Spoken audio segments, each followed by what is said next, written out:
For all of my thumbnails, we're going to explore jewel tones. I hate this new thumbnail. Okay, so the good news is that it worked, but the bad news is that it worked. Looking at your own analytics for so long messes with you a little bit. I'm starting to wonder, like, if thumbnails mean anything on my channel. Sometimes when I'm filming these clips, I realize how ridiculous all of this is. I feel like I'm more of like an evening bitch than a sunny daytime bitch. But you see me as a sunny daytime bitch, so I'm gonna lean into that.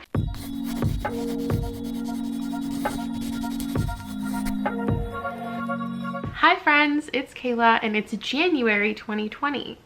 We have done week-long challenges on this channel, month-long challenges, never done a year-long one.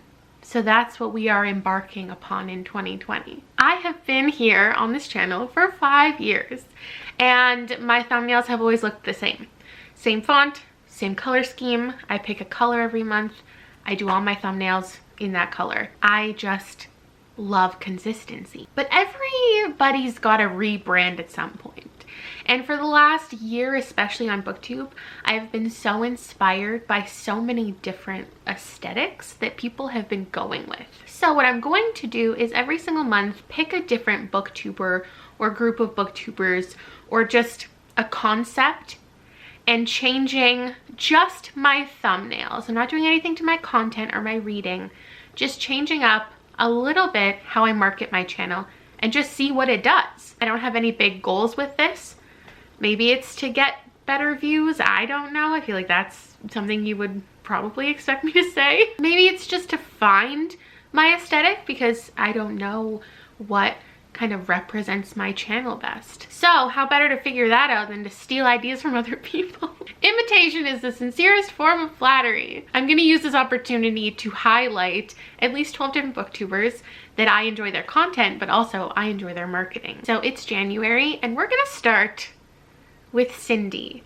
Cindy is a fellow designer. I think her channel is 1, beautiful, 2, perfectly representative of her content, and 3, just fun to look at. So doing a deep dive on her channel, I noticed a lot of patterned backgrounds, cutting herself out and putting herself over top of things. It kind of reminds me of how I started doing my channel, which was originally inspired by the readables and how she did hers. I figured I might as well start here because I definitely have at my disposal a lot of like images available to me.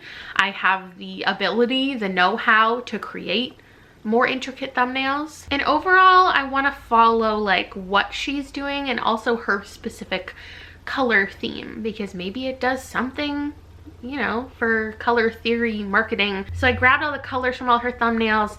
They're not always the same, but I did notice there's a lot of pink involved. I don't know if that's a purposeful choice by her. Should I ask her? So this is by no means a tutorial, but I thought it would be a little valuable just showing you the process of making a thumbnail each month.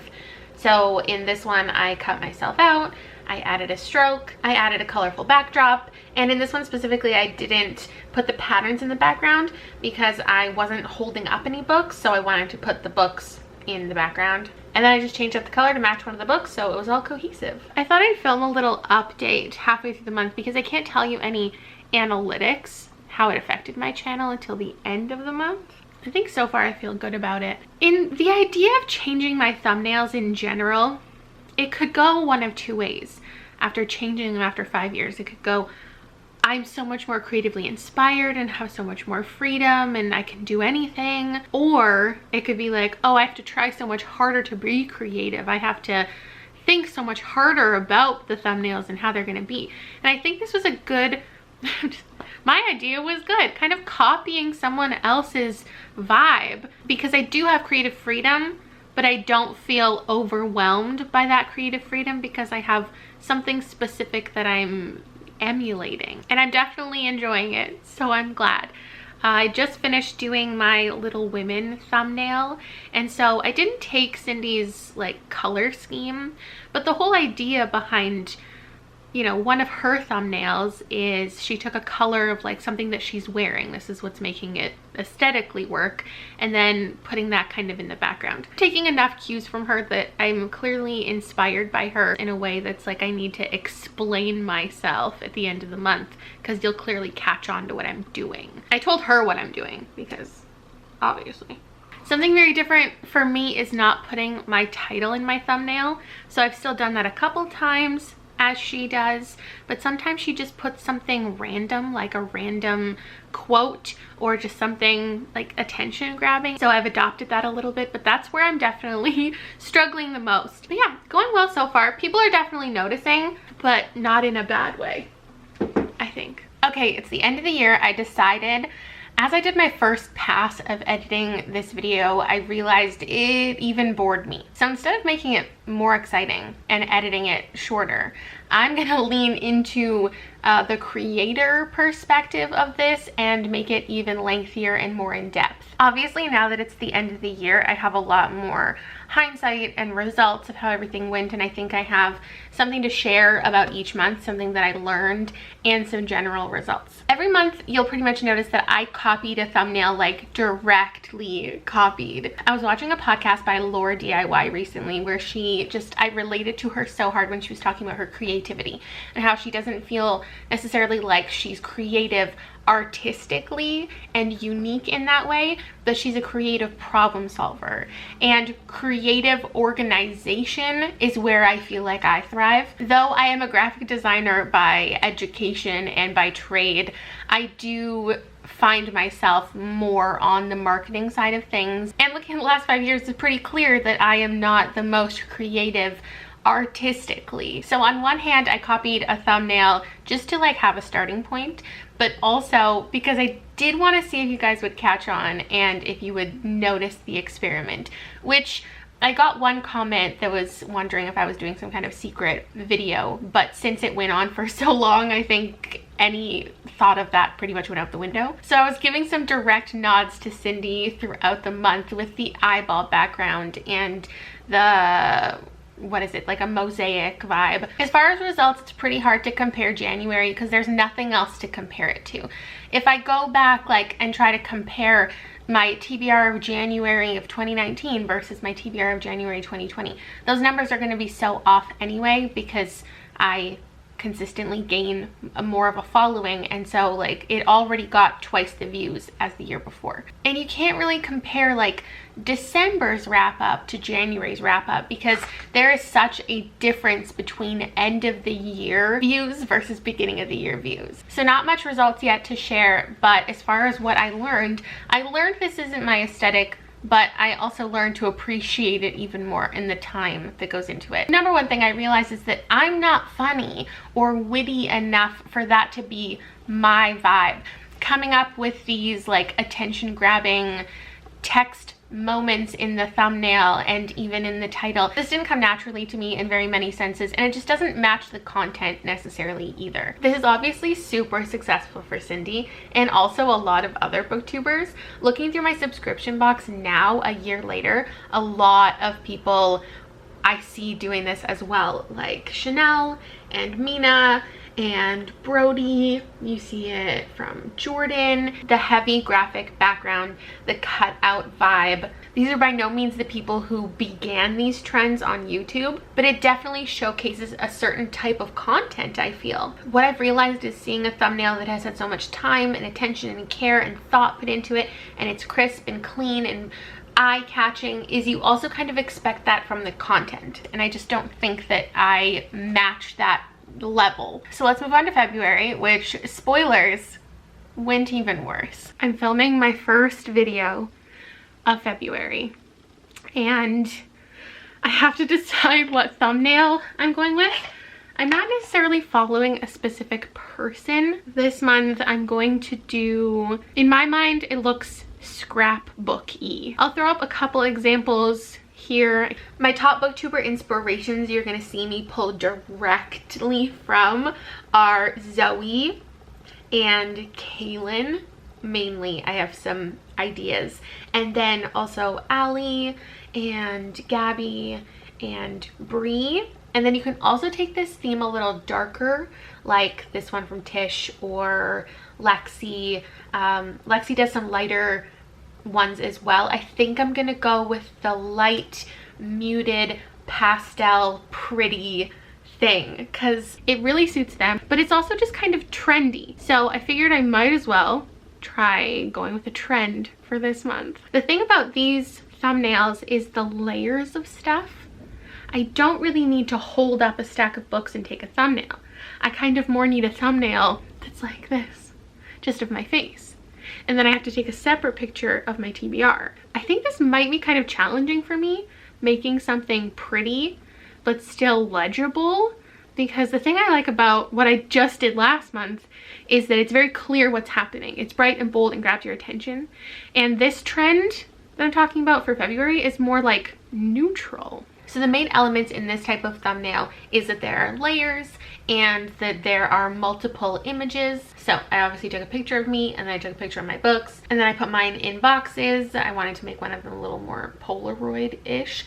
And then I layered some paper. I added some like fake rips to it. A big part of this style to me is also combining different fonts, which is something that I naturally do anyway. And then I took my cues, especially from Zoe in this one, with the artsy background. And then after this, I realized I had to add a filter to all of these thumbnails, which is not something that I was prepared for. So that happened too. I hate this new thumbnail situation. I just spent an hour editing my thumbnail and I hate it. I feel like it doesn't represent me at all. So I've already kind of learned that this isn't my aesthetic. I'm trying to find my aesthetic. This isn't it. I think it'll get to be a quicker process the more I do it this month. But man, it is way too much effort. But that's me trying to like copy someone else's and make it look nice. If I was just doing it on my own, I don't know, it might take even longer because it just doesn't come naturally to me at this point. It just doesn't fit my personality.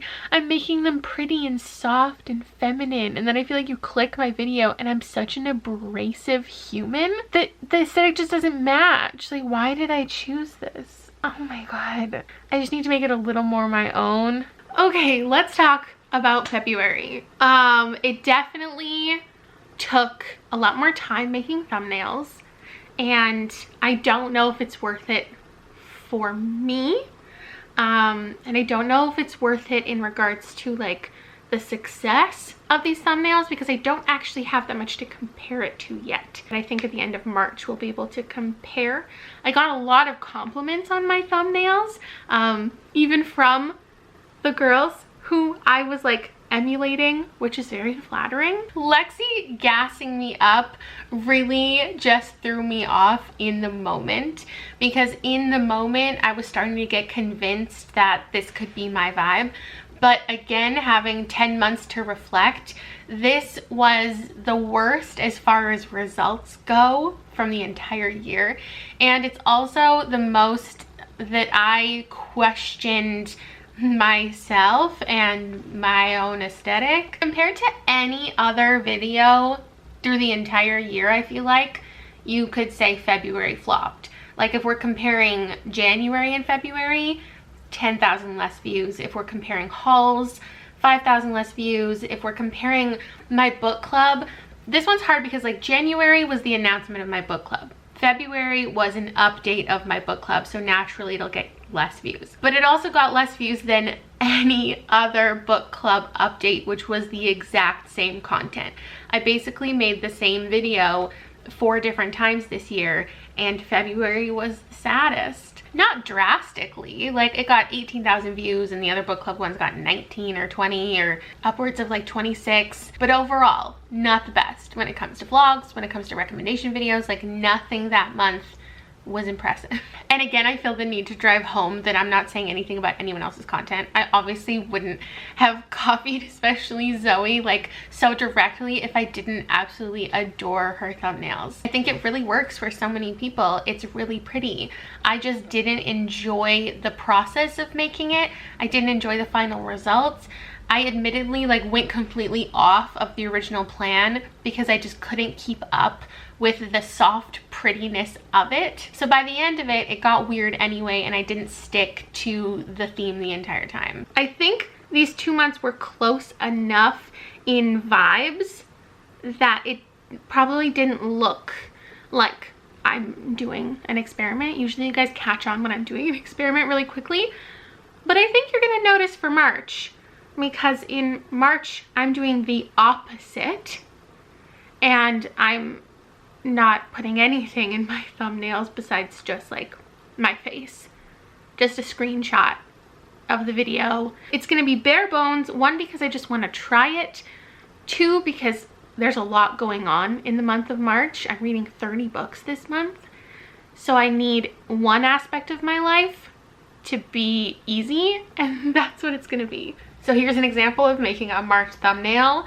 I didn't take screenshots during the actual video, which I feel like is what a lot of people do. I wasn't bold enough to go for that, but I just took a bunch of pictures and then chose one and then edited the lighting still, and that was it. So without a doubt, my views are not good. I will say I picked a good month to do this because of everything happening in the world, this pandemic. I am not feeling very creatively inspired in general, and I just don't have the motivation to put into content or thumbnails right now. One, I'm sick, and two, I'm just like sad. So it's kind of nice, as much as I know I could be doing more for my thumbnails, and it's killing me a little bit. I really don't know that I could be putting in any more effort right now anyway. But yeah, definitively, this is not the choice for my channel. This isn't what we're gonna move forward with. And maybe it's because like it's just unfamiliar and people are used to more fun, clickable thumbnails, so I just don't like seem like it's gonna be an interesting video. So maybe if I did get consistent with it, it would work. But what I think I've realized is that the people who do thumbnails like this, they have such consistency with their content that you know what to expect from their video, even if they're not advertising it in a specific way. So like their aesthetic is like, hey, just come click here, I'm gonna be funny and sarcastic and it's gonna be vloggy, and the thumbnail being just kind of like on a whim holding a book is appropriate for that video. Since my content is so different, like sometimes it's a vlog, sometimes it's a sit down, sometimes it's more serious, sometimes it's fun, sometimes it's an experiment, I'm not consistent with the type of content. So the fact that my thumbnails are consistent, it just doesn't really work. There's a bit of a disconnect. So 3 months into this challenge, I'm realizing that I am not any of these people. The people whose thumbnails I'm emulating, my content is not like theirs. So instead of harping on that, let me tell you what I learned. What I learned makes sense, but it is also interesting and not something that I considered. If you're not a YouTuber and you don't know anything about the Creator Studio and the analytics, like there are so many things to look at, and it's very cool and interesting to me. You can see what type of device people are watching from. You can see how people found your video to begin with. You can see how and where the video made you money. You can see gender, though it's limited. But the 3 things that I'm most interested in are the ASL. Age, subscription status, and location. I don't have much to say about location, but like as somebody who in my day job works with influencers, it's something that's important. If I were selling a product, if I was running my channel like a business, there would be so many other discussions we could have. The other 2 come hand in hand with March specifically, because what I found with having no titles, nothing happening on the screen besides just me, is 1, my demographic for age completely changed.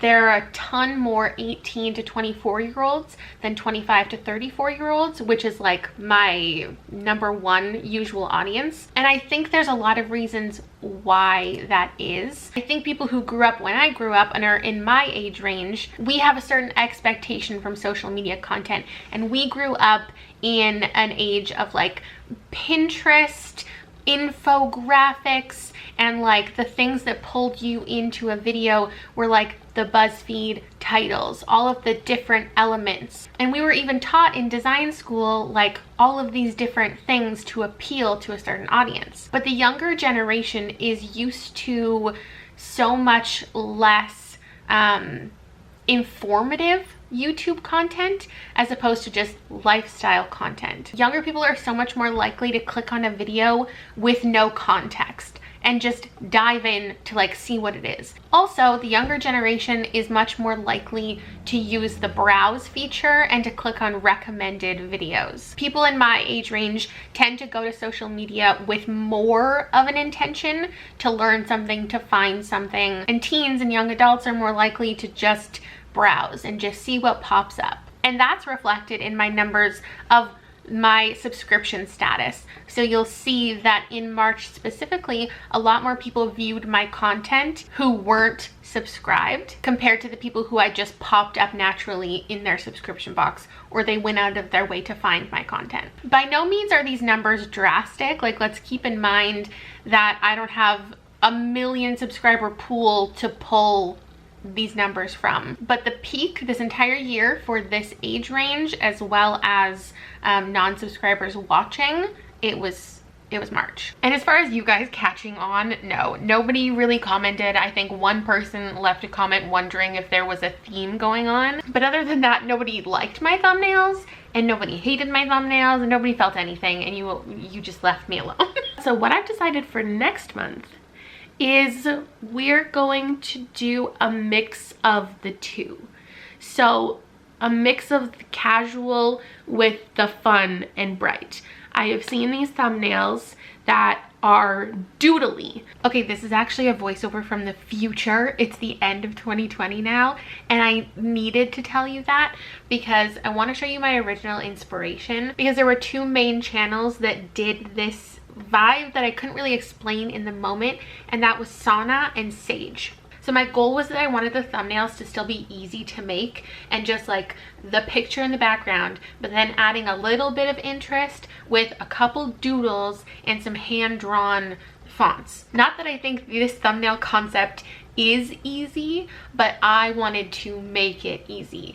And at this point, so many freaking channels are doing this vibe, and they're doing it way better than I did in April, and I regret it. But now I want to show you, like, Joel has been doing this, Katya has been doing this, and these are people who like joined BookTube, I think, after I did these thumbnails to begin with. So I wish that they were around so I could have taken inspiration from them before I tried this myself. But we had Aisha's thumbnails are beautiful, Tiana's, who else? Alexandria, so beautiful. Fadwa is doing it, Leonie is doing it, so many people, it's everywhere. Ariel just messaged me and asked whose thumbnails I was doing this month, because she knows. She's one of the few people that knows this is happening. And I'm wondering if she's asking because I realized I was just looking at her channel, and like 2 years ago, she was really doing thumbnails that looked like this.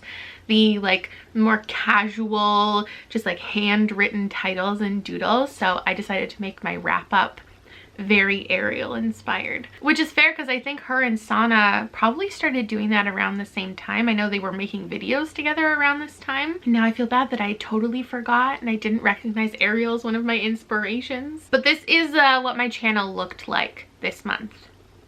I did some doodles here, I did some doodles here. You can see kind of directly where I got inspiration from the people that I mentioned. Right now, looking at my channel, the views they're not down, but they're not great. So I don't know, they just look really average, and I'm starting to wonder, like, if thumbnails mean anything on my channel. I don't have much to say for April. I pretty much covered it. I think that this was actually one of the most useful months for me, though I don't have much to say, because it was really healthy for me to show myself that I don't actually care about any of these analytics. I care more about the journey of finding my aesthetic, because this was also one of the worst months, but it was the one that I felt comfortable with, and it was the one that I felt represented me. And this was a bit of a turning point because I took some qualities from this forward into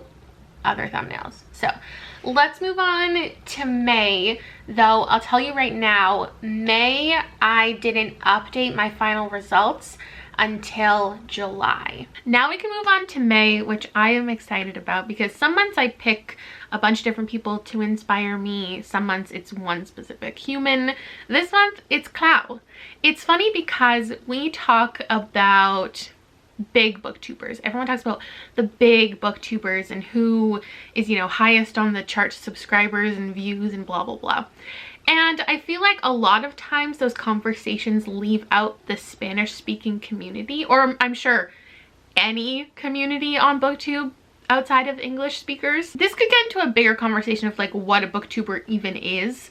Like, does every video have to be about books? Because there are people with millions of subscribers who sometimes make bookish content, and we somehow don't consider them booktubers. But thinking about the quintessential standard booktuber that we know who makes every single video about books, the highest like subscribed channel is a Spanish speaking channel. It's Clow Reads. This girl has almost 500,000 subscribers. By the time this video goes up, I'm sure she'll have 500,000. She consistently gets amazing views. Her thumbnails are beautiful and so consistent. She definitely appeals to my sense of organization, and I think I'll have a lot of fun recreating her thumbnails this month. So we can just pull this right up. The majority of her thumbnails all have a standard look to them, which I love. So it seems like her background isn't actually taken from the video she's filmed. Like, it's just a photo of her bookshelf. I'm pretty sure it's the same photo every single time.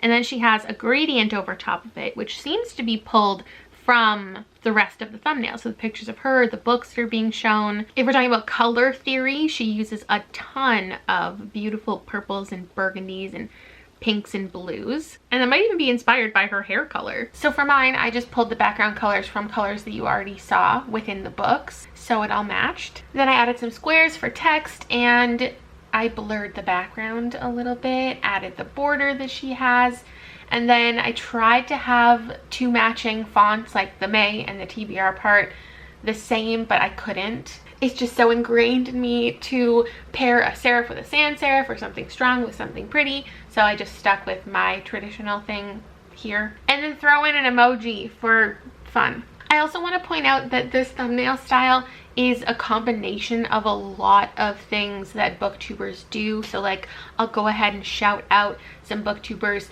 who do a cool border around the edge.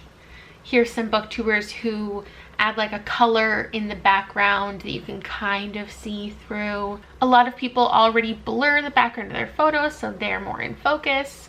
This is just a nice combo of a lot of elements, and it was successful. We are now halfway through the year, and I'm reflecting on all of these things.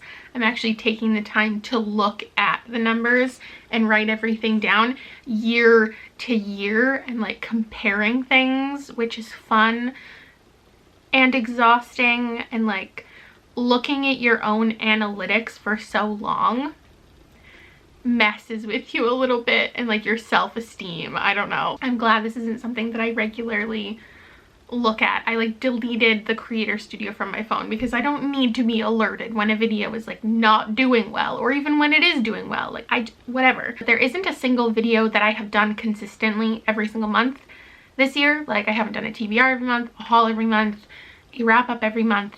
So I really don't have a baseline to compare at this point. But I did 2 videos in May that I have done in other months, and so we can compare those numbers. I don't know why I'm losing my voice. In May, I posted a haul. I also posted a haul in January and March, so we can compare those 3 things. Something important, I think, if you're looking at your analytics and you're looking for any type of direction from this video, I don't know why you would, but if you are, make sure you're looking at, like, if we're talking about marketing, the first, like, 3 days a video is out, because once we're past that, there are so many variables that come into play besides the thumbnail. So if we look at these 3 videos right now, they have 41,000 views, 42,000 views, and 42,000 views. So, like, my thumbnails are doing nothing, and fuck. But if we look at the first 3 days that those videos were out and how attention grabbing the thumbnails were in that moment, there are 30,000 views, 31,000 views, and 29,000 views, which is still way too similar to come up with a objective result. But I think, I don't know what I think, because just speaking about May, clearly May, the thumbnail style, like, wasn't doing anything exciting for anybody. And that goes across all videos. I did upcoming books I'm excited about video again in January, March, and May. And in January, in the first 3 days, it got 26,000 views. In March and May, they both got 22,000 views in the first 3 days. So again, like, it's clearly not doing anything exciting, but an interesting conversation I would like to have later in this video is the idea of longevity of a video and how to create views that happen long after, like, the first 3 days a video is up. I will say that these thumbnails were enjoyable to make because they were fast to make, because they had a consistent idea, like always the bookshelf behind, always the gradient layer, and I could just keep the same Photoshop file running and just, like, plop in a new face every time, which was good for time management. And I think, like, there was nothing wrong with it. You know, we didn't dip, but we didn't thrive. So, like I said, we're halfway through the year now. So if we look at the entire year, I think it's important to point out that I haven't showed you anything from any other year. So there's really no baseline. And I think it's important to recognize, like I did halfway through the year, that no matter the year, I pretty much always peak in views in May, and views are always down in February. That is consistent. So the fact that I got good views in May is more of an expectation of my channel than a marker of success. I think the real challenge would have been to see if I could get my views up in February, since that is historically the worst month for me. And yes, it has the least amount of days, but I really don't think that that is factored into these numbers. And it does look like I had more of a steady decline this year as opposed to a really poor February canyon, let's call it. I have officially decided to do one of my favorite thumbnail creators. That's Monica Kim. She might be Monica. When I first decided to do this challenge, I told a couple people, and their very first reaction was like, oh my god, I hope you do Monica. And while I don't think I can pull off the pastel, pretty, like, soft aesthetic, I'm trying. I kind of feel like we've already figured out that the bold graphics are more representative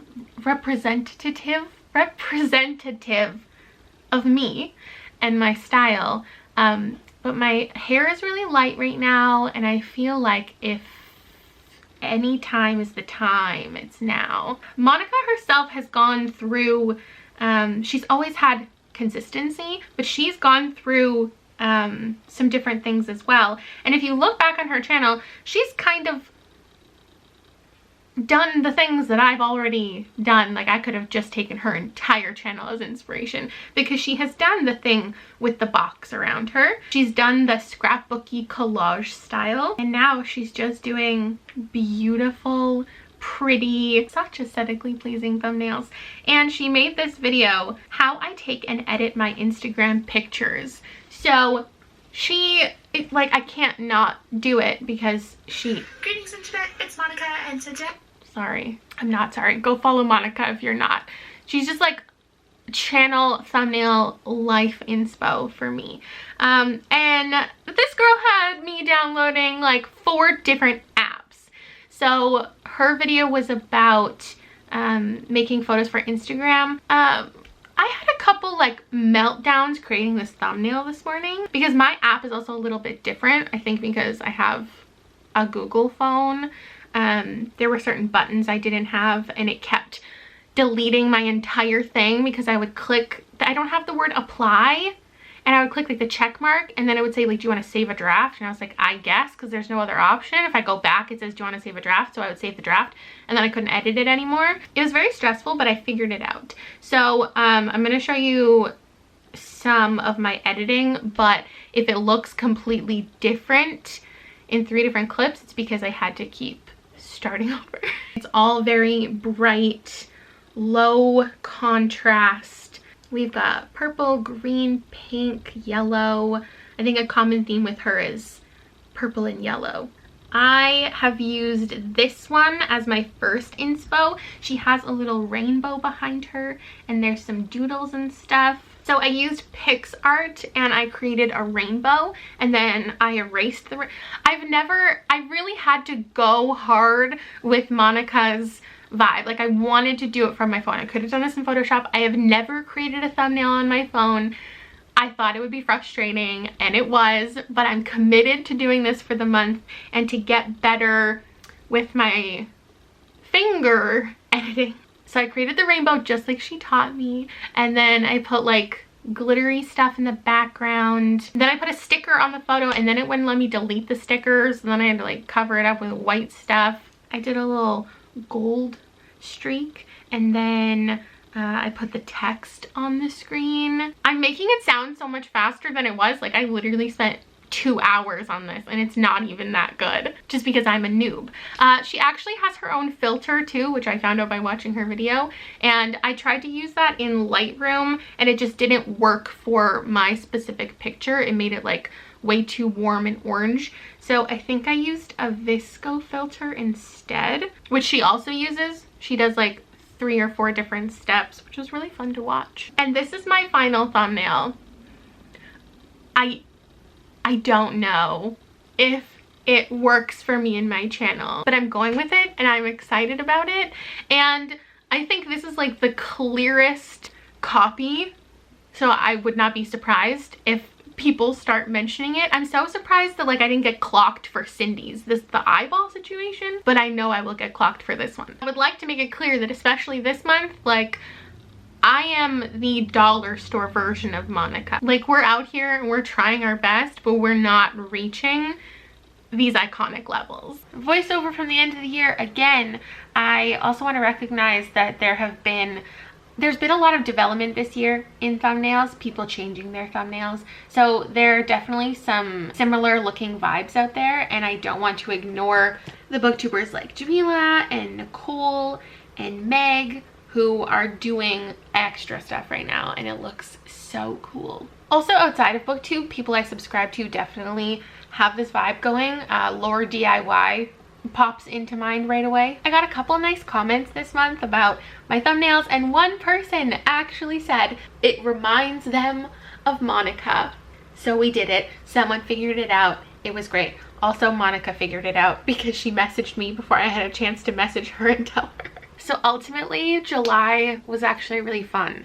I got into the groove of using the app. I started to get a little more like unique with it instead of directly copying. And I'm actually keeping that app on my phone for like my regular editing app moving forward. I still don't think we've found my aesthetic yet. I kind of already knew this, but I do think that this is very much for the booktubers or YouTubers or whatever who have that aesthetic carry through into their videos. That's the whole point of this, is like what thumbnail style matches me and my content. I don't have like the super cool aesthetic shots. I don't filter my videos themselves, and I feel like when you click on a video with a certain thumbnail, it needs to carry through in the actual content. And this didn't necessarily do that. And I don't plan to be changing the style of my actual videos. This isn't it. However, undeniably did well as far as numbers go. My haul this month got the most views of any haul I've posted so far in 2020 in the first week. And you could say it's also related to a lot of other things. Maybe I was wearing a white shirt, maybe I had brighter hair. There could be so many things contributing to this getting better views. Compared to other things, like I did a quarterly update, and compared to the last quarterly update I did, this did wildly better, like 25% better than last time. So again, same style of content, marketed the same. All of it's essentially different is the thumbnails, because really my channel hasn't grown exponentially since the last time I posted a quarterly update. And then I can't really find a similar vlog, but like considering my face wasn't even in my thumbnail, this vlog did well comparatively to other vlogs of like a similar kind of style. Just me clearly like doing something for a week and then posting a vlog about it. And then all of my reading rush vlogs, on one hand, it's like, no, it's only discouraging. It's only discouraging. Oh God. So my reading rush vlogs got identical views to last year. The least amount of views one of the vlogs got was around like 24,000, and the highest a vlog got that week was 39,000, which are the exact same numbers as last year.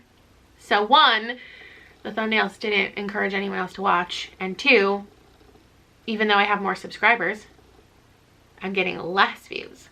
So my channel is dying. That's what we've discovered. So at this point in filming, I've already figured out all of the things that I really care about, and I want to start integrating some other things. First of all, my takeaways from this month. One, learning to edit on my phone. It's not something I've ever cared to do, but I do think it's a good skill. The second thing is filtering in general. You will see going forward with the rest of my thumbnails that I now slightly filter all of my thumbnails. So what I wanted to test out in July was the longevity of things, because as I mentioned earlier, there's something to be said for like non-subscribers and subscribers, and that how those play off of each other. There are some YouTubers who 90% of their views are from people who aren't subscribed, and it's just YouTube pushing their content, and it's not a channel you would necessarily subscribe to. You can see that with my bookshelf organization video. I think 90% of the views from that are people who aren't subscribed, but it's something that showed up in so many feeds and people ended up watching. So something I always find interesting is seeing when a video performs. For me, I looked at every single month this year and when the views happened. Obviously, like at the end of the year, it doesn't really work because the videos have only been up for like 1 to 3 months. But throughout the entire year,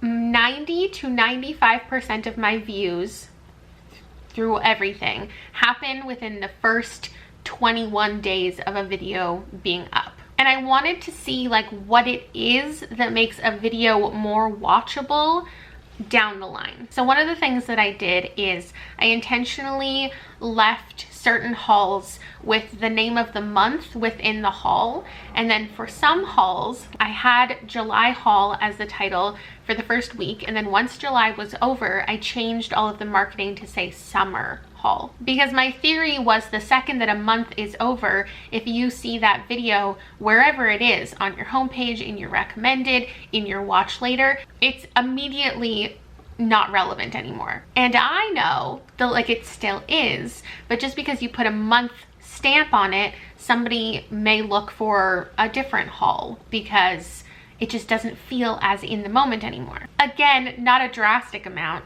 This didn't suddenly get pushed into everybody's recommendations, but you can definitely see the video being revived after that happened. Meanwhile, most hauls, especially the one that I left up in May, immediately flatlines at the end of the month. Originally on YouTube, you had 2 opportunities to grab someone's attention, with the title and with the thumbnail.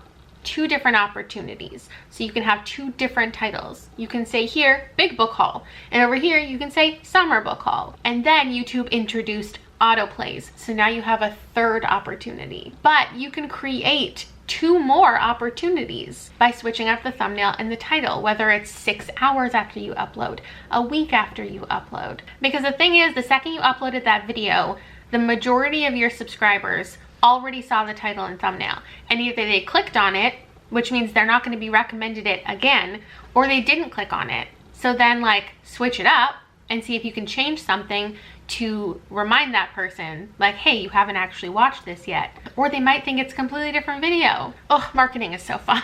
I am excited about August because I don't think that this experiment would be accurate if at one point I didn't test the numbers of how I would normally do my thumbnails. So I'm kind of throwing it back to my old style of thumbnails, just with very basic graphics, one color the entire month, and a couple different fonts. So I am still like using inspiration from different booktubers, because there are a lot of booktubers that their aesthetic is that they've selected a specific color, a specific style, and it carries through every single video.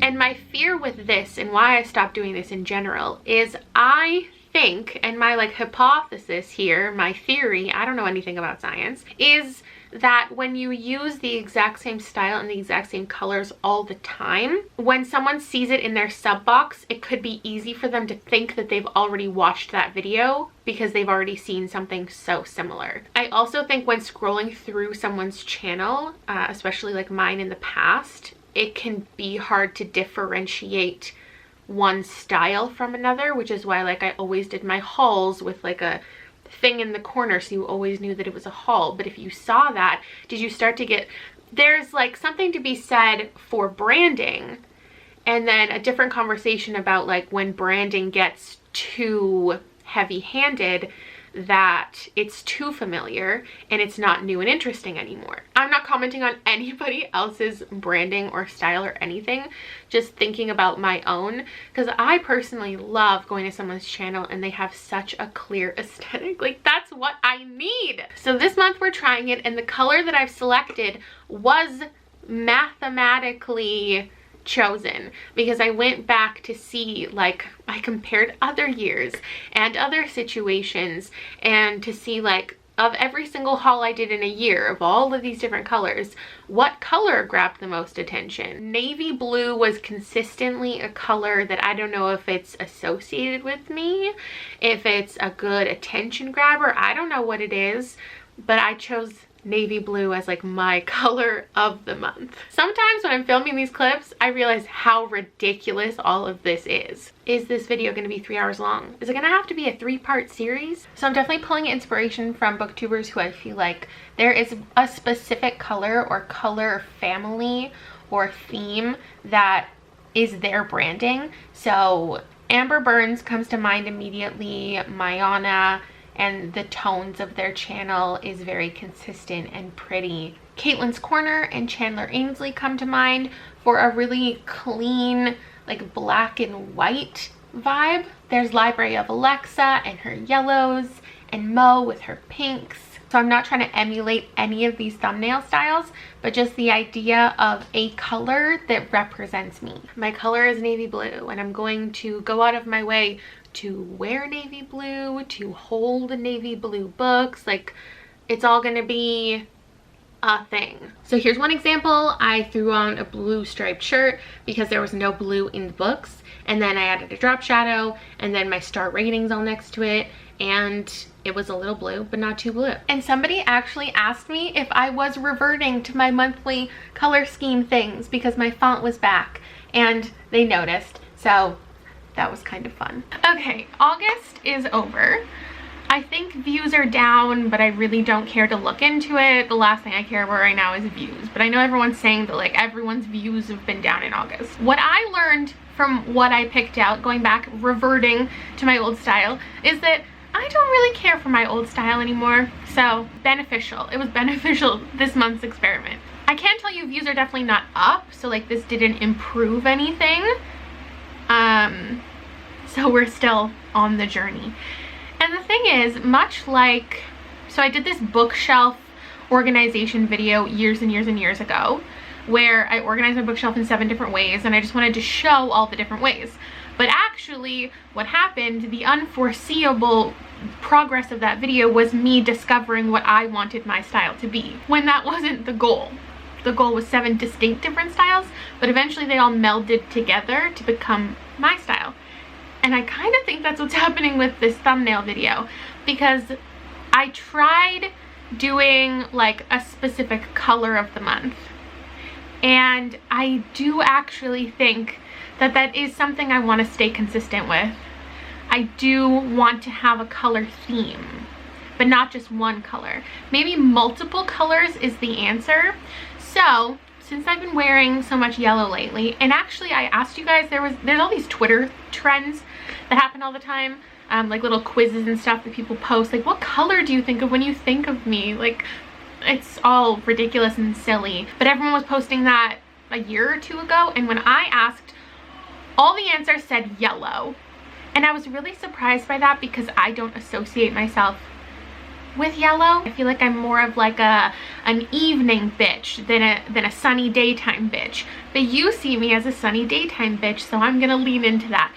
I changed my branding across, like, I actually added some branding in general, because like I was thinking moons, I was adding moons to my, it all sounds so ridiculous, moons to my Instagram, whatever, and then I decided I wanted to have a color theme for my story highlight, and I went with blues, and I tried that for a couple days, and then I was like, you know what, let's just go for oranges and yellows and see if that's my aesthetic. One of my favorite color combinations is oranges and blues, yellows and blues, teals. That like color combo is very appealing to me. Kind of like a 70s vibe. I never associate it with myself, but I'm just gonna go for it full force, and we're gonna see what happens. So I don't have a specific booktube example of this. I think the closest would be Noelle. Noelle's channel is stunning. I love her vibe in general. I think her aesthetic is very much her, like it fits her. Her channel is very warm. I'm gonna go with like a warm and cool combination. And I have some examples, like if you watch Nikki and Gabby, you know warm and cool tones is a phrase you'd like to never hear again. So Nikki DeMar is kind of an example I'm using. And then also, if you guys aren't into, I don't even know what they call themselves, artistic YouTube, illustrator YouTube, studio vlogs, I love it. And a lot of those people who create thumbnails, beautiful thumbnails, because, you know, they draw as their trade, so they naturally have beautiful thumbnails, and I've noticed a lot of them lean towards this orange and yellow vibe, and also the cool and warm tone combination. Here are some artists I definitely wanted to highlight, and everyone I mentioned in this video will be linked down below, but these 3, I think Katie for Little Peach and Lynn were my top inspirations for color. And then I kicked the whole thing off by directly copying one of Lynn's styles, just to begin the journey of figuring out how to even do this style. You're gonna see me in a second take some inspiration from Nikki DeMar, but I really fell back on Lynn's style to guide me for a good amount of the month. Like I was saying, this is kind of progressing into what I want my style to be, because I'm pulling from a couple different month-long experiments already, like the idea of a color or a color theme. I do like the framing that happened in a certain month that we tried. I'm also trying to figure out what kind of font is my vibe. I don't think I'm like a bold, sharp, but I'm also not so much like the script calligraphy. I think I'm somewhere in between, so more of a hand-drawn font. I've created my own fonts in the past. I have no interest in doing that right now, and I can't freehand them very well, so I am just gonna download some that look more freehand but aren't actually. And then it just took me so long to pick all the colors. I was trying to pull from, you know, color theory and complementary colors, and then I ended up just picking a color that I liked. I added some doodles to fit for the fall theme, and this is what we ended up with. This was another one of my top favorites, but then also got the least amount of interaction or interest in my thumbnails. So I feel justified yet again that I don't need the validation and that I'm doing it for me. Okay, don't mind my messy room because it is accurately depicting what's happening up here. I'm having a bit of a crisis with this video. It just occurred to me 9 months into this like challenge that it's not as interesting of an experiment as you might hope or assume. Because here's the thing, there are hundreds and thousands of different ways to make a thumbnail, and I think you could easily look at my channel at this point, scroll through my channel, and think it all pretty much looks the same, which you wouldn't be wrong about. We could undoubtedly go further with this idea, but I have kept the foundational pieces of what a booktube channel looks like throughout all of these thumbnails. All of them have my face. Most of them have books, a stack of books, a bookshelf of books. You don't need those things to have a booktube channel, but I'm also not going to sabotage my channel in the hopes of having a more interesting conversation. I've been on booktube for 5 years, so like I know that my face and a stack of books and bookshelves in the background get more views than not having those things. And that could be a whole conversation on its own. What a booktube channel looks like and the barriers that people see in front of them stopping them from making a booktube channel. So this experiment could go in that direction where we try like things from other parts of YouTube, and we could talk about YouTube thumbnails as a concept.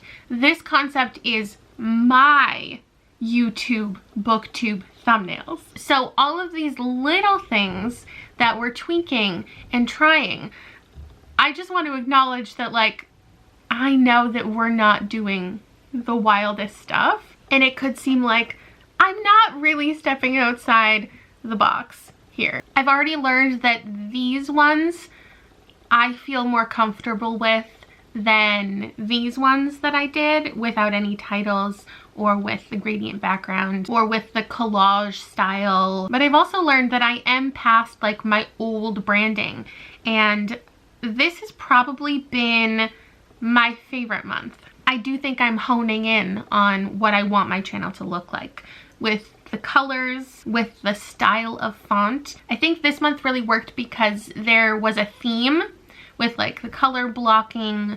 I picked a color, there's like yellow in every thumbnail, but then there was also some freedom to do other things like put myself in a box or put a stroke around my body, or like the doodles. Like there's things to add to it, but you can still tell it's one cohesive aesthetic. I got a couple comments on my thumbnails this month, people liking them, but I don't think like people really care right now.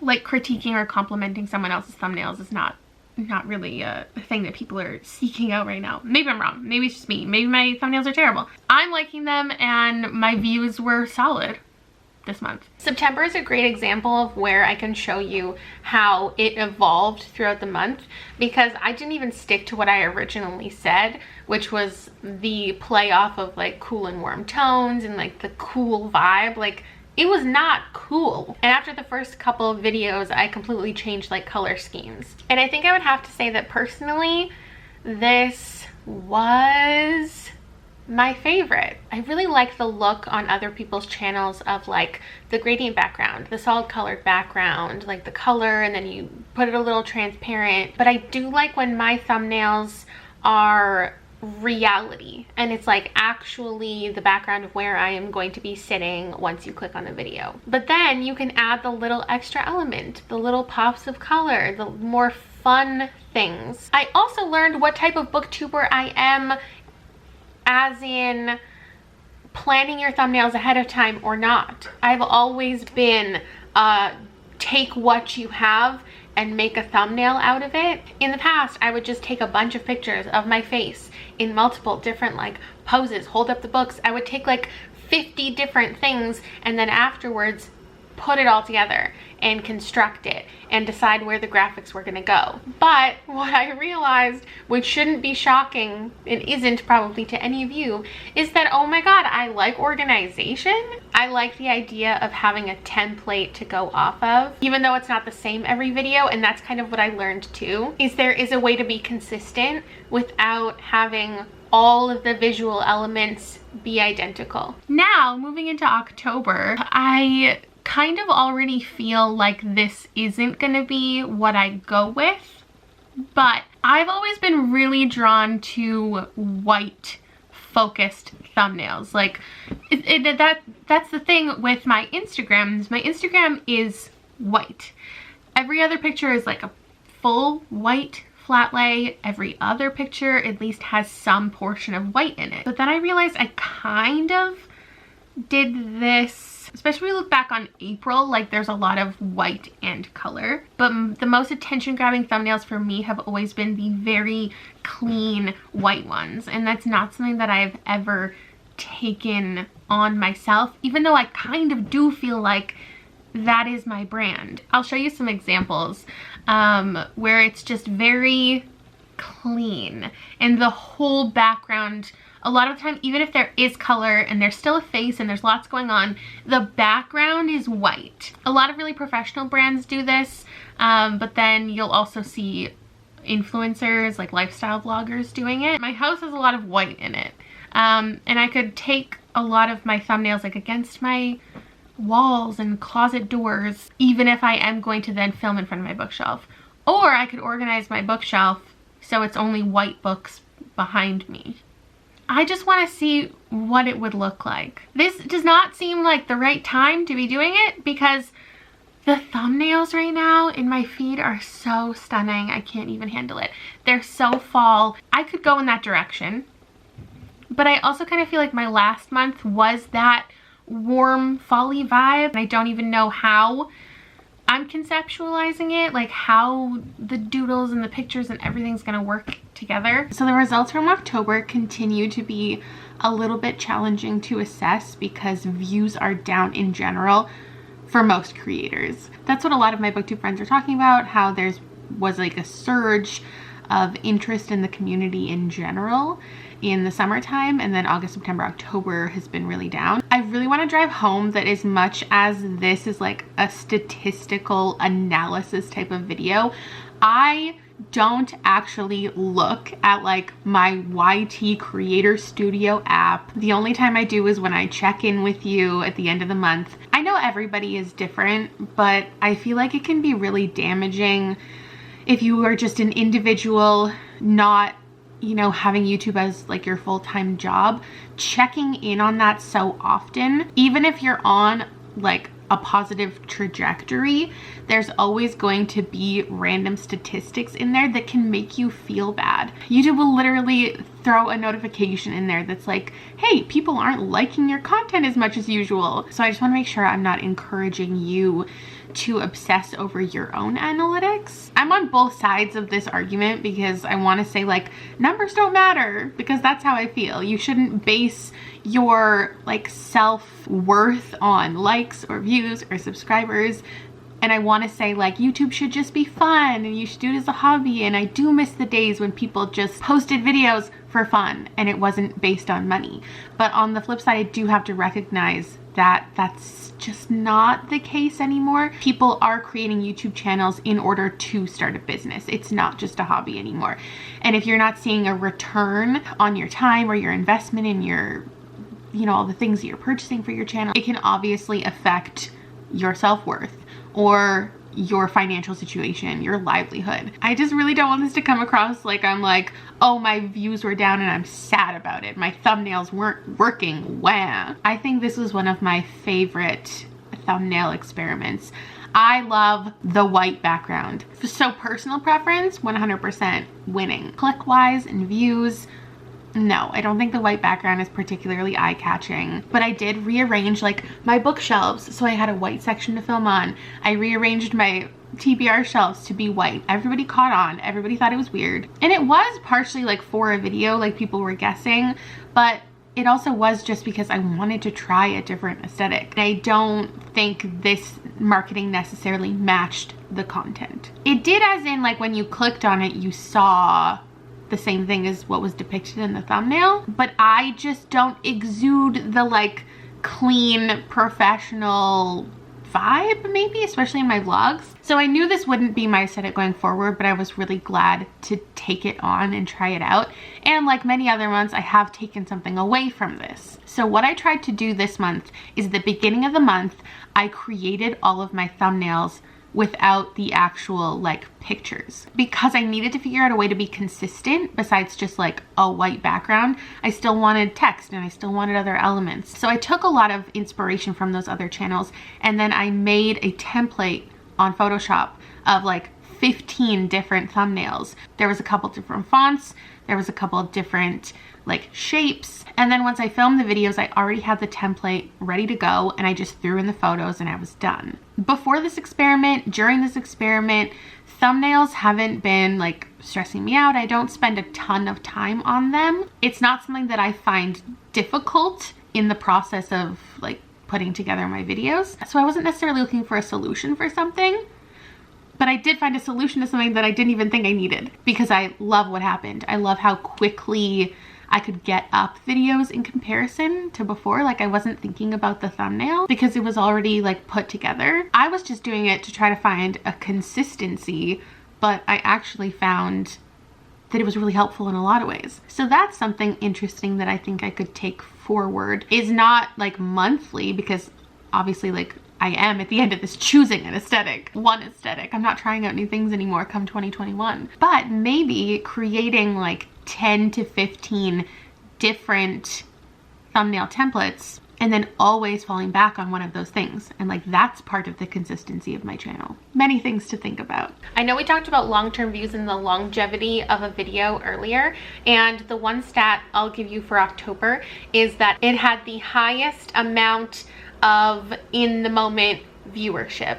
I think like 97% of my views for all of my October content happened in October. Obviously it's not really comparable because other months have had months and months, but it's a higher amount than September, November, even December. And that might be kind of obvious because it's definitely not an attention grabbing vibe. And it's not something I was ever planning on taking forward, but I knew that if I didn't take this opportunity, I would have been sad. I have to admit, I'm definitely struggling with the concept for November.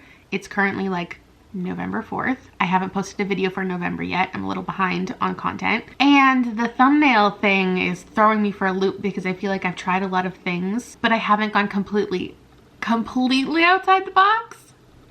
And I don't really know how to go completely outside the box at this point. Like I talked about before, like my face and the books are always going to be there. There's a thought that I have that isn't fully like formed, and it's a photo as the background. If I scroll through my homepage, there definitely is a trend that catches my eye, and I hate to admit it, but it's like the giant face with like something in the background. White men on YouTube love to do this. They love to cut their face so it's this close, and they make a big expression. And I was thinking of this concept, and then I looked at my thumbnails and I was like, I kind of do that. I just don't get as close. Like, you're still seeing me like nipples up. But you see this a lot in like commentary channels, video game channels, like experiment type of channels. And these are a lot of channels that like I've subscribed to and I've watched this type of content. So does this thumbnail work for me? Maybe it does. But it's literally like so close you can't see clothes or anything. Like, it's up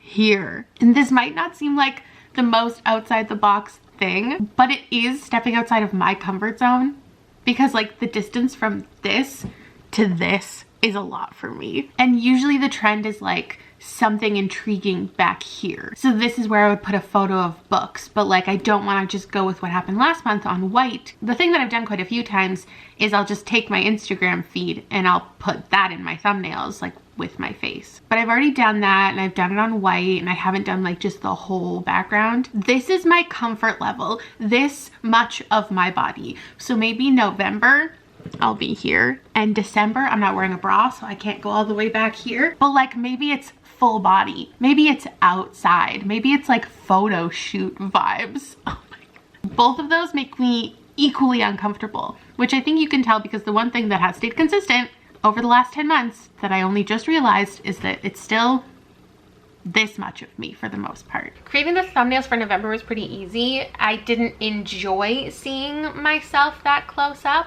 and I had to blur out my blemishes and creases, okay? But the added filter definitely did help. And then I just went and took random pictures of stacks of books and threw in the background. This was actually one of the, probably the quickest of all the thumbnails that I did this year except for March. Okay, so the good news is that it worked, but the bad news is that it worked because I cannot tell you how stupid I feel going like this over and over again to take a thumbnail.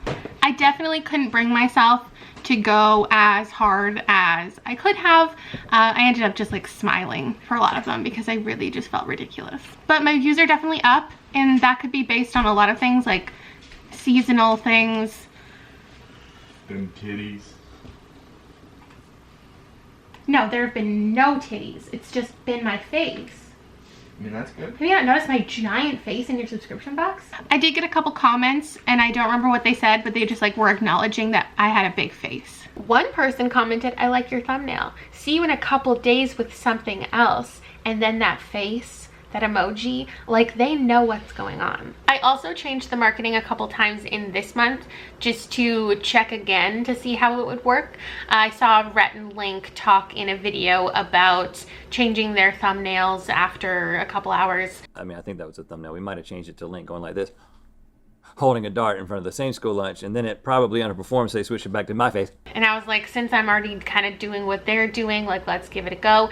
And it worked again. I think there were a couple of videos where I changed the background color after a couple hours and it reinvigorated the video. So what I would say is maybe don't put your best foot forward right away, or if you feel like you're struggling in general with creativity and with making the perfect thumbnail, just put the video up and then maybe work on an even better thumbnail. And if you upload it a day later, it's probably gonna be fine. Obviously, I'm speaking to a very specific group of people. This isn't like advice for general YouTubing, but for me, the first people who are gonna watch my video are the ones who already have notifications on, who are already checking in on me, and every type of viewer has value. But those people, they don't care what I look like in the thumbnail. Like, they're gonna come hang out with me. And then I can upload the better thumbnail and it'll live for so much longer on my channel. And maybe that can help gain more interest from the people who need like an extra little reason to click. I want to know what thumbnails grab your attention when you scroll through. Like a one word thing. I don't like lots of wordy. I like being able to see what it is at that size. But what kind of videos are you watching to begin with? You're not watching the type of videos that I put out, where somebody's just sitting in front of the camera talking. No, I watch anything from video games or, But so are you clicking on people's faces? Yeah. Oh. What faces attract you? Is it like a big face? Is it like a full body person? Is it like titties? Like, what is it?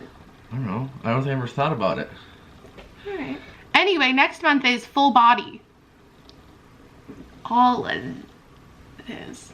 So everyone's seen the bookish part of my closet, but let's talk about the clothes part of my closet because that's going to be involved in my December plans. The goal isn't just like show your whole body in a thumbnail, though it is, because it puts me outside my comfort zone and it's just such a different like style and vibe, and it, I feel like, implies a different type of content. I guess if my whole body isn't in the video, like why should it be in the thumbnail? But the goal is also color theory and what color works best for me. So like that's a whole conversation in these thumbnails, is like what color represents me, but also you can tie in what colors actually look good with my skin tone and hair color and eye color, and why not explore that with clothes? So this is pretty much what I wear.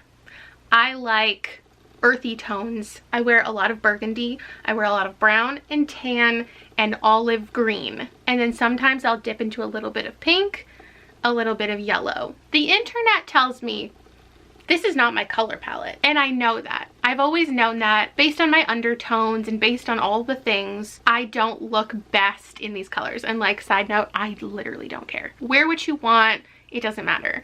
But to explore this a little bit, since the internet time and time again tells me that I should be wearing jewel tones, for all of my thumbnails, we're going to explore jewel tones. It's supposed to better accentuate my hair and my eyes and whatever, and it's more attention grabbing and flattering and whatever. Literally the worst colors for me are right there. I'm not supposed to wear oranges and yellows, which like makes sense. I'm just trying to put myself next to them so you can see like I get it. The internet also tells me that I should look good in red and black and white, which like, that's probably true for everybody. But I'm gonna lean more into this tone for my thumbnails and my outfits. Okay, that's my only plan. I really don't know how I'm even designing these, like what channels I'm basing it off of, but I'm sure in the next clip I'll have figured that all out and I can tell you. As far as Booktubers doing this, I think it's mostly Monica and Naya that I've noticed, but obviously like most lifestyle channels, fashion channels, this is their default because they're showing their entire lives and their outfits and whatever. But as far as like a combination of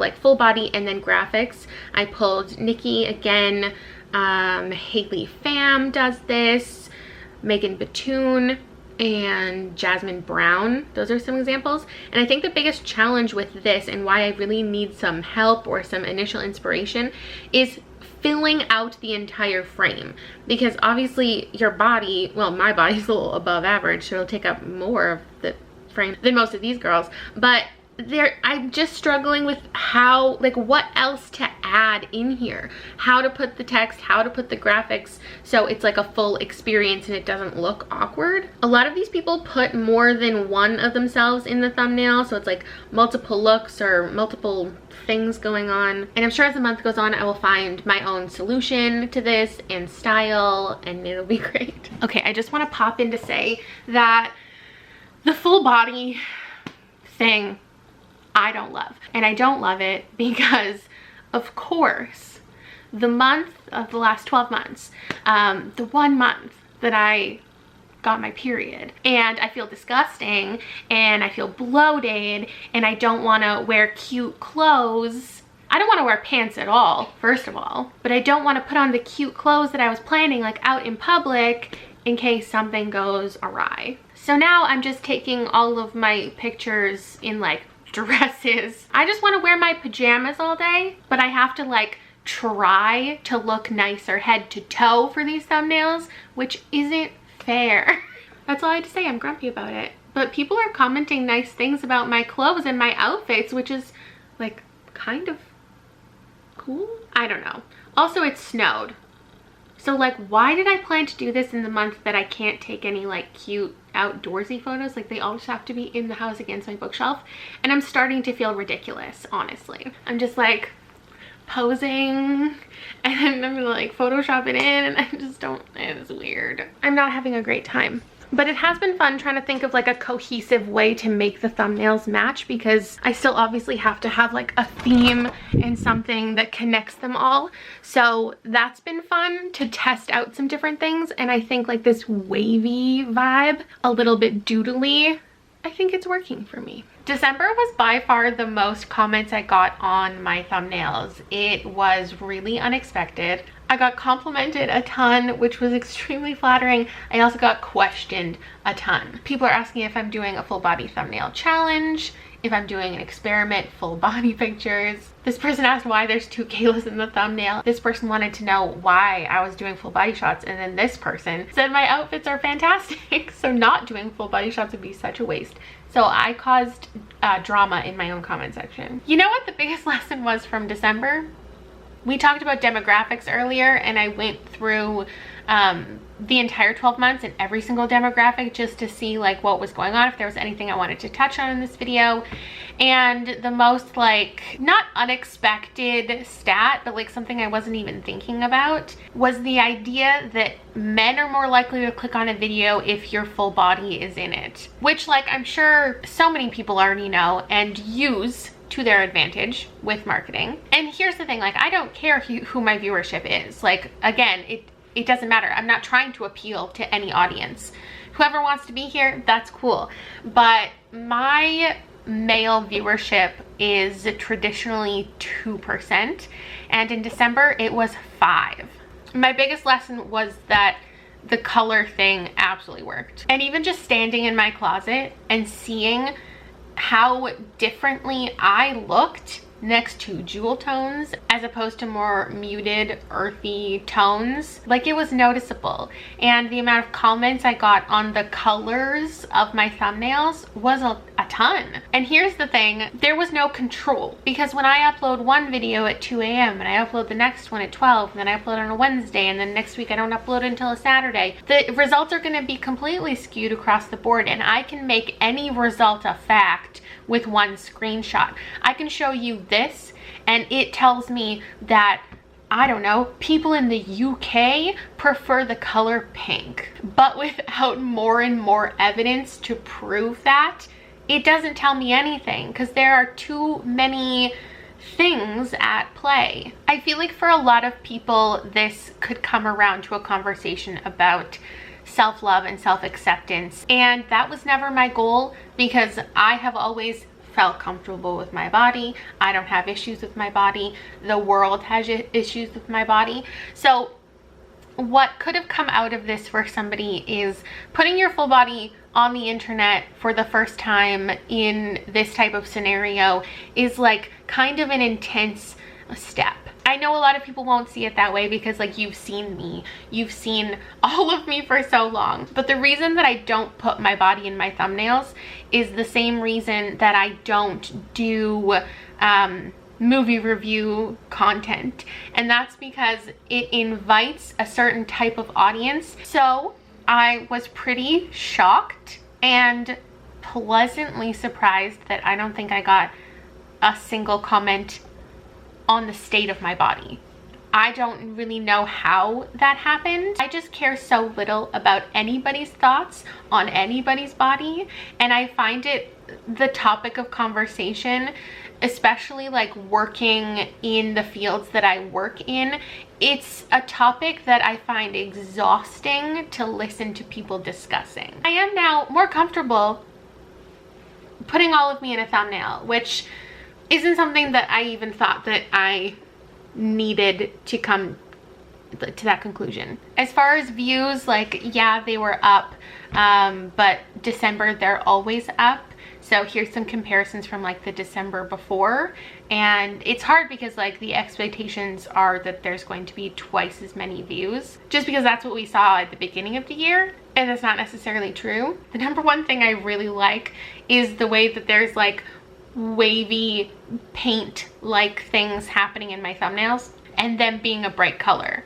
I think that that's something that I enjoy the most that I've seen the entire year. The further we've gone in the year, the less and less I care about the analytics of it all, and the more I care about finding what I want my channel to look like, and I think I found it. And the best part is, you ready for the plot twist of the video? That wasn't the last clip. This is the last clip, because I've spent the last 5 days every waking minute editing this video, and I just realized something real fun. I conclude this video with discussing what my aesthetic is going to be going forward, and this grand realization that as soon as I stopped emulating someone else, that's when I really found my own style. Watching all of these clips go by for the last 5 days has made something very apparent to me that wasn't apparent in the moment, and that's that by coming up with my own style and copying no one, I was copying everyone. Everyone has done this. Pretty much every booktuber that I emulated this year has done this swoopy style with some text in it. It's not new, it's not fresh, it's not innovative. So guess what? Now we're starting from square one. 2021, a new thumbnail every month. Okay, I'm kidding, but I had to cut out the entire end of this video, so let's do a new wrap up. There are no new ideas. No, but really, everyone has done something. Everything is inspired by something. I don't want to come across like I was trying to come up with like some brand new concept. But what actually happened is I originally didn't want to commit to this thumbnail style until I tried it out. So it was probably in November that I took the photos for this thumbnail. I posed in a couple different ways. I took a little behind the scenes clip, and then I made the thumbnail based on one that I saw from Megan Batoon. I did like it, and I ended up going forward with it, and then I filmed the actual video like a month later, which is why I accidentally wore a completely different shirt. But when I was copying Megan's, it wasn't so much like the whole all-encompassing swoop.